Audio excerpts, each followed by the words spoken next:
Bonjour les amis et bienvenue sur cette nouvelle vidéo d'Objectif 2200. Pour cette nouvelle vidéo, nous allons regarder la dernière partie de l'Open de Loches qui m'a opposé à Dani Allega, le plus fort elo du tournoi, à 2146 et j'avais les blancs. J'ai démarré la partie avec C4, ce n'est pas mon répertoire habituel mais je voulais un petit peu varier les plaisirs et éviter les préparations. C6. Je m'attends à une structure de type slave, semi-slave, peut-être même un stonewall, hein, sait-on jamais. Et j'envisage de jouer E4 pour jouer une anti-carocane. Mais je ne suis pas à l'aise avec l'anti-carocane côté blanc. Bien au contraire, je préfère l'affronter côté noir quand je joue la carocane, bien entendu. Donc je décide de poursuivre par cavalier F3, cavalier F6, D4, D5. Nous sommes donc à un croisement des chemins. Est-ce que je joue du cavalier C3 avec l'idée de transposer, enfin potentiellement transposer dans une slave avec D5 prend C4, A4, fou F5, etc. Peut-être que je peux transposer dans une semi-slave, mais dans ce cas, ça sera l'initiative de mon adversaire et je doute qu'il a envie d'enfermer son fou de case blanche, à moins de transposer dans une variante de Méran. Est-ce que je joue avec du E3 pour essayer de consolider un peu la structure et jouer avec du cavalier C3, dame C2 et peut-être du G4, hein, un peu comme dans une attaque Keres? J'avoue que je ne sais pas trop, et puis je me dis, allez, c'est la dernière ronde, une nulle me suffit, je vais donc faire C prend D5, C prend D5, cavalier C3, cavalier C6. Alors, je reviens sur ce que je viens de dire. J'ai dit qu'une nulle me suffit. C'est un peu présomptueux de dire ça.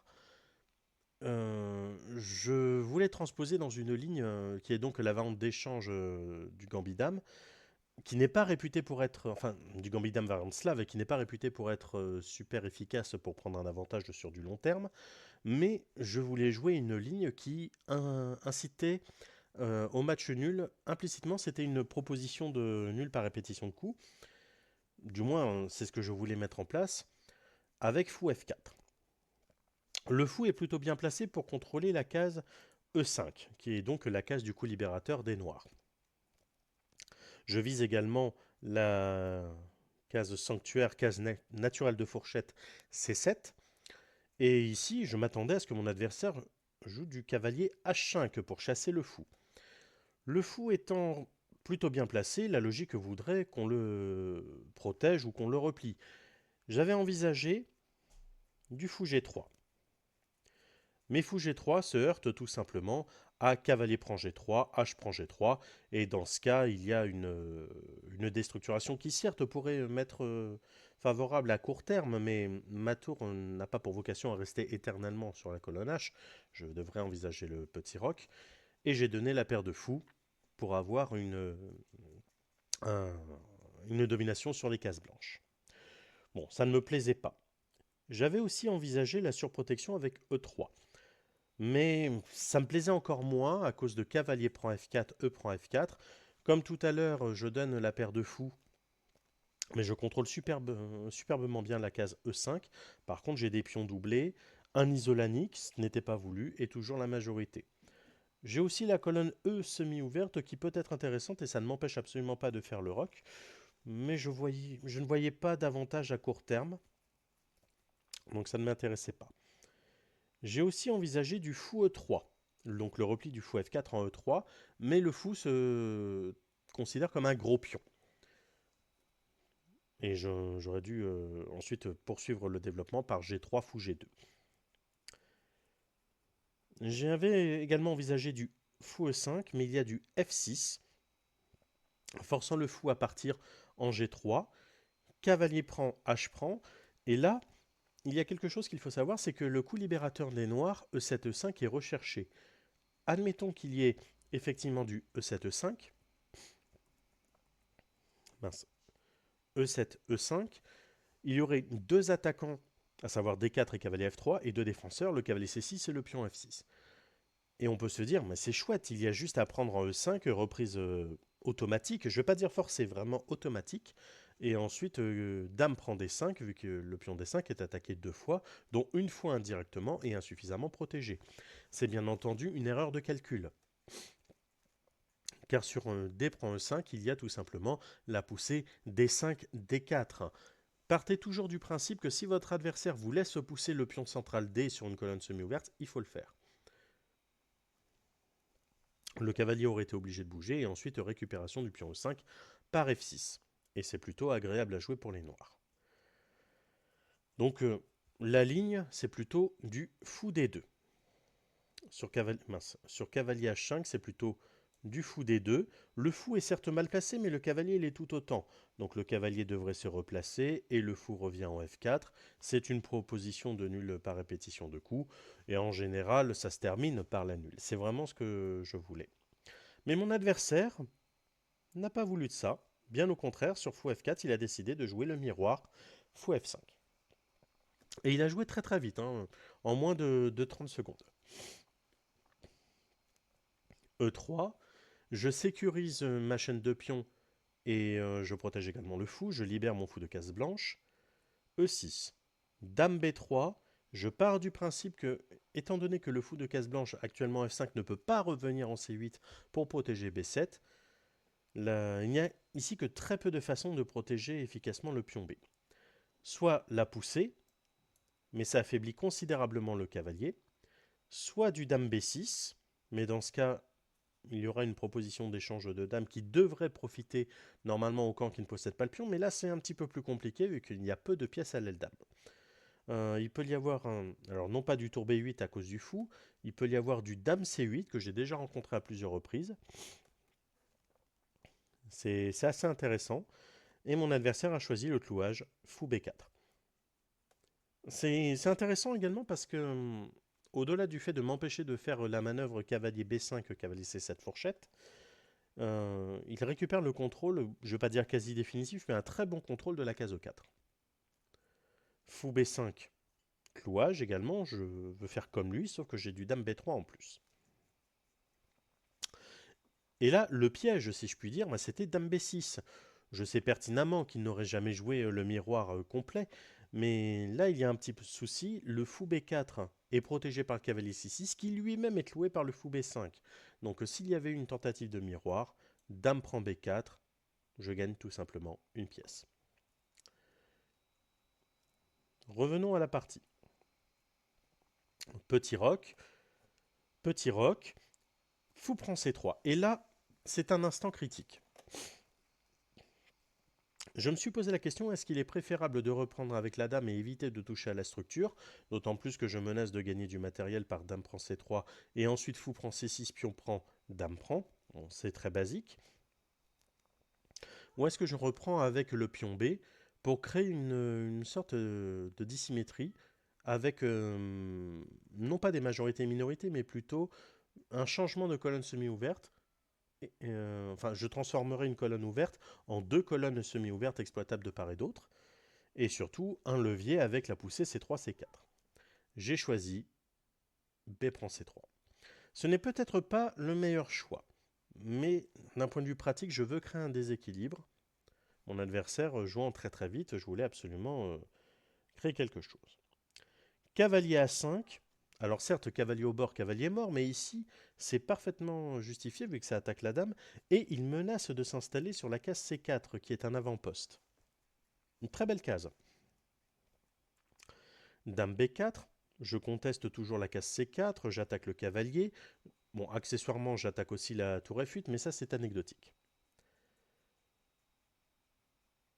Il a joué tour C8, très très vite, et là, je me dis, il y a quelque chose qui ne va pas. C'est pas possible qu'il ait joué aussi rapidement et qu'il n'ait pas pu voir ce que j'ai vu. Je me suis dit que j'ai halluciné. Hein. Mais là, je vois que sa tour F8 est complètement enfermée. Je décide donc, après quelques réflexions, quelques minutes, je me dis, bah écoute, je vais prendre la batterie, je vais faire du fou F4 en D6. J'ai une batterie dame fou, mais également la batterie de fou qui attaque la tour F8. Je gagne une qualité. Et là, je me dis, bon, alors soit je suis vraiment chanceux, soit il n'a pas fait attention. Mais ça part plutôt bien. B6. Alors là, c'était très très compliqué objectivement de déterminer quel aurait été le meilleur coup. Est-ce qu'il était préférable de donner la tour via E8? Est-ce qu'il aurait été préférable de faire, alors non pas un clouage, mais plutôt un vis-à-vis, avec l'idée cavalier C4 par la suite, ou du tour C4, c'est assez compliqué. Il a décidé de jouer du B6 pour sécuriser le cavalier, pour garder la possibilité d'aller en C4, peut-être se recycler en cas de besoin. Et là, bah, je me pose pas de questions, je prends. Dame prend, cavalier D2. Alors là, pareil, cavalier D2, c'est un coup assez étrange, mais en fait, les cases de C4 et E4 me dérangeaient beaucoup. Et surtout l'approche cavalier E4 qui taperait sur D2, mais surtout sur C3 pion arriéré, ça m'embêtait énormément. L'échange de dames, objectivement, aurait pu être intéressant. Lorsqu'on a un avantage matériel, on essaye de favoriser les échanges. Mais là, ça me semblait pas concluant, parce que dans tous les cas, si je faisais du dame prend dame, roi prend, je dois protéger le pion C, donc il faut vraiment que je fasse attention. Euh, Peut-être que je peux faire du tour à C1, mais il y a cavalier E4 qui empêche cavalier D2. Je peux essayer de pousser C4, mais c'est très très compliqué. J'ai donc décidé d'encourager l'échange de dames, mais ce n'est pas moi qui vais l'initier. Au contraire, je souhaite améliorer ma position. S'il y a dame prend B4, je ferai C prend B4. Donc je joue d'abord du cavalier D2. Dame D8 a été joué, refus d'échange de dames. S'il y avait eu l'échange de dames, pion prend, peut-être du cavalier C4, et là j'ai du tour C1 intermédiaire avec un vis-à-vis tour-tour plutôt intéressant, et après je vais essayer de favoriser tous les échanges. Donc dame D8, tour AC1, H5. Là je comprends que mon adversaire veut entamer une attaque par cavalier G4, dame H4. Donc je joue du F3, pour contrôler une large bande de 4 cases, interdire l'accès aux cases E4 et G4 et préparer une éventuelle poussée E4. H4. Tour E1. Tour F1, je précise. L'idée, c'est de favoriser la poussée E4. Pas tout de suite, bien évidemment. Euh, à la base, je voulais jouer du C4 puis E4, mais ça enlèverait tous les défenseurs de D4. Et bien entendu, il y a quand même un vis-à-vis Dame D8, pion D4. Dame C7, il visage 2. Je pousse C4. Dame B7, je sens qu'il y a une petite surcharge. Je pousse en C5. Mon objectif, ça va être de pousser probablement du C6. G5, prise en B6. Reprise en B6 avec le pion A, ce qui crée encore une fois un déséquilibre structurel. Cavalier B3 qui propose un échange. Je menace aussi du cavalier C5 pour attaquer la dame, encourager la prise pour ensuite prendre le cavalier. Mais objectivement, je veux aussi améliorer ma structure. S'il y a cavalier prend B3, reprise avec le pion, ce qui est assez important, même si je transfère un pion qui a pour case de promotion une case de ma couleur, je préfère bloquer son pion. Finalement, j'ai décidé de reprendre avec la dame. Je me demande si j'ai bien fait, honnêtement, je me demande. J'ai décidé de reprendre avec la dame, non pas à cause de la couleur de la case de promotion, mais pour garder la colonne B semi-ouverte et avoir la possibilité de protéger le fou B5 par A4. Roi G7, Dame D2. B2, pardon. L'idée, c'est objectivement de favoriser du E4 tout en profitant du clouage par rayon X du cavalier F6. L'idée, c'est de jouer du E4 puis du D5, reprise en E4, essayer de créer des déséquilibres. G4, tour prend, dame prend. Tour C1, attaquant la dame, je prends le contrôle de la seule colonne ouverte. Dame H8, fou E2. Là, je commence à être un petit peu stressé. Je sais que j'ai l'avantage, mais j'ai l'impression que mon adversaire va se créer une forteresse et que ma tour, je ne vais pas vraiment pouvoir en profiter. Même si la barre d'évaluation dit le contraire et que je suis pas gagnant, mais très bien à 2.3, 2.4, etc. Là, j'ai vraiment eu peur de toutes les poussées G3 ou même H3, des sacrifices de démolition. Et je ne voulais pas, vraiment, je ne voulais pas voir son cavalier revenir. C'est pour ça que j'ai rapatrié mon fou en E2. H3. Aïe, décidément. Prise en G4. Reprise. Fou D3. L'idée n'est pas tant de conserver le fou que d'essayer d'éliminer le meilleur tandem, à savoir Dame-Cavalier. Je contrôle donc la case E4. Si Cavalier E4, je n'hésite pas une seule seconde, j'échange. Dame H6 menaçant Dame E3. Dame prend E3, échec. Je fais d'abord un tour E1. Dame G5, il crée un vis-à-vis, double pression sur G2. Donc peut-être qu'il peut y avoir des idées à base de fou F3 ou prise éventuellement. Dame F2, je commence à taper sur son cavalier, je menace un Dame F4. Cavalier H5 qui protège le cavalier en le bougeant et conteste la case F4. G3. Là, je me suis dit, Jacques, tu prends quand même de sacrés risques. Tu te crées des trous sur case blanche qui certes peuvent être contestés par la présence du fou, mais il y a quand même des trous. Dame E7. Et là, fou E2, échange. Dame prend. Cavalier F6. Et c'est là où j'ai vraiment hésité. Je crois qu'il devait me rester dans les 2 minutes, quelque chose comme ça. C'est assez intriguant. Parce que j'ai une qualité de plus, mais j'arrive pas à rentrer. Tour F1. Je me demande avec le recul si je n'aurais pas mieux fait de jouer Dame F1. Même principe que Tour F1, ça attaque le cavalier, mais c'est surtout pour viser H3. Et avec le recul, je ne sais pas pourquoi je ne l'ai pas joué. Sincèrement, je ne sais pas. Ah si, c'était peut-être pour des idées à base de Dame B4. Si je prends le pion tout de suite, il prend la tour. Donc je suis obligé de bouger la tour. Mais dans ce cas, il peut peut-être taper sur E3 ou sur A2. J'avoue, je ne sais pas trop ce qui m'a déplu à ce moment-là. Mais toujours est-il que j'ai choisi Tour F1, Cavalier E4. Et c'est là que je me suis rendu compte que même après Dame G4, Cavalier G5, son pion, je ne peux pas le prendre. Dame F4. L'idée, c'est de taper sur F6, mais toujours sur le cavalier G5. J'attends donc que la dame bouge.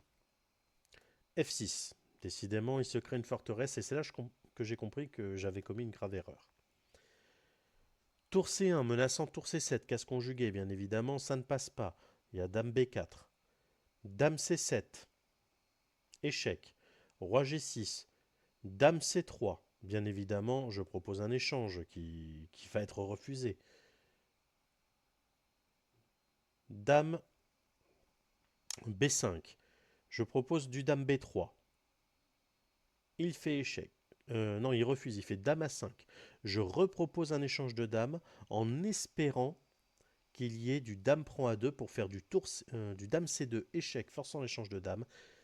Heureusement, mon adversaire n'a pas vu que c'était une bêtise, objectivement, parce que sur Dame prend A2, Dame C2, Dame prend, tour prend, en fait, son cavalier, il est quand même très très fort. Et après, Roi F5, Roi E4, certes, j'ai la tour, qui peut peut-être gagner le pion B. D'ailleurs, le pion B est un leurre. Mais je vais avoir du mal à tout protéger. Il va y avoir du roi E4, du roi D3. Peut-être qu'il pourrait y avoir aussi un recyclage par cavalier G5, cavalier E4 pour ensuite jouer du roi G4. Ça, je ne l'ai vu que lors de l'analyse. Et mon adversaire, fort heureusement, a décidé de jouer du Dame B5, Dame B3, Dame A5, Dame C3. Je propose nul. La nulle est acceptée en quelques secondes. Je termine donc à 4 points sur 5 avec 2 nuls, on va dire, je ne vais pas dire contestables, mais 2 nuls qui auraient pu être évités. Peut-être que c'est dû à la cadence, la fatigue, le manque de concentration, défaut de calcul. J'avoue que je dois encore réfléchir là-dessus. Donc 2 nuls qui étaient évitables, 3 victoires parfois convaincantes, parfois à améliorer. Et surtout, je termine premier ex-aequo du tournoi de Loches, deuxième au départage derrière justement mon adversaire du jour. Mais je gagne quand même, et ce pour la deuxième fois, alors pas consécutive, mais je gagne pour la deuxième fois le titre de champion départemental d'Indre-et-Loire, euh, ce qui fait tout de même plaisir. Alors, je devrais dire co-champion, car certes au départage je suis devant mon collègue Hippolyte Giuliano, mais lui aussi partage la première place ex aequo. Donc nous nous partageons le titre de champion et vice-champion. On peut donc dire que nous sommes co-champions. Voilà, ce sera tout pour aujourd'hui. Merci d'avoir regardé cette vidéo. Je suis désolé pour la sortie tardive avec plus de 2 mois de retard, mais la période est assez chargée. Si la vidéo vous a plu, n'hésitez pas à lâcher des commentaires et des pouces bleus, ça fait toujours plaisir et ça aide au référencement de la vidéo. Je vous dis à très bientôt pour une prochaine vidéo.